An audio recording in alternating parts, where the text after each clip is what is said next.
Hey again, it's Judd, bringing you another episode of Behind the Art. It's been a little while, been working on the sequel, but today I wanted to talk about one of my favorite pieces from the original book called Along the Market Strand. It's this piece right here, and let's check it out. Okay, here's the piece. I'm going to tilt it because we got a little bit of glare going on.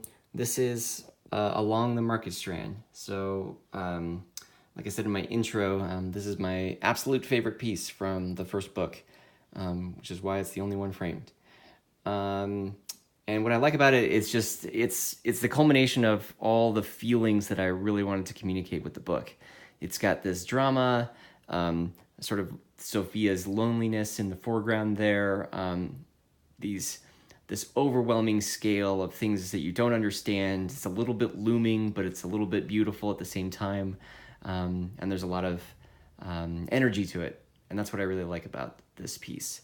So I might just zoom in a little bit so you can see some of the areas. So we've got sort of a street musician and some of the vendors in the background, a lot of crowd and activity, super high contrast to get that glare of the sun coming down through this market space.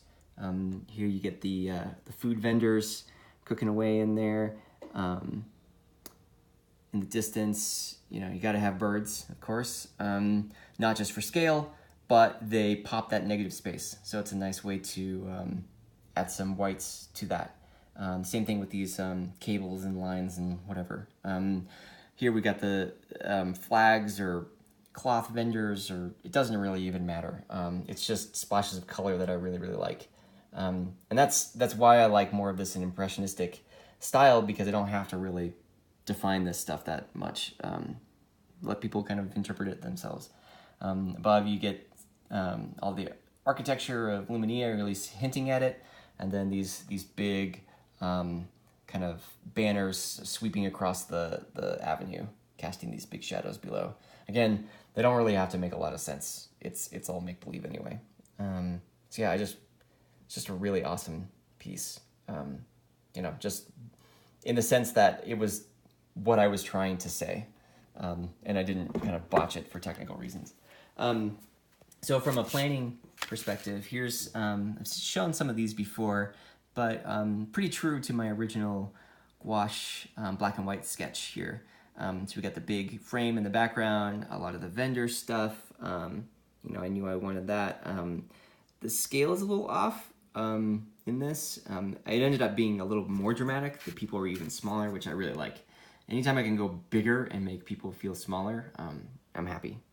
It's gonna work. And then I've got two color comps that I did back in the day, 2 years ago at this point.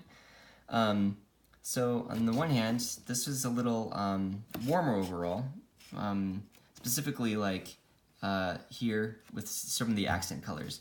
What I liked about this one more was it had a sharper sort of value between here and here.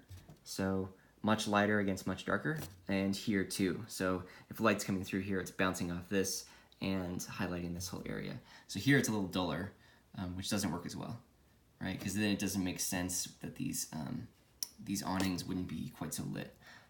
So values of this one worked better. I also didn't like the person so large in the foreground here. A little further back worked better here. Here too, I liked more of the accent colors, sort of the teals and cools offset those warm golds really well. So kind of a combination of the two, but it's always good to plan it out, specifically because you don't have to start over. And if you do, it doesn't take that long. So always a good thing. So again, just one last look at the final piece here. See how it all comes together. Right now, if you order a paperback version, this is actually on the back, but I'm really considering re-releasing the book with this as the cover. Maybe when Aftermath comes out, I'm not sure. Depends on what that book looks like. If I want to do kind of a set or a series look, that might determine that. So that is Along the Market Strand, and thanks for watching. See you next time.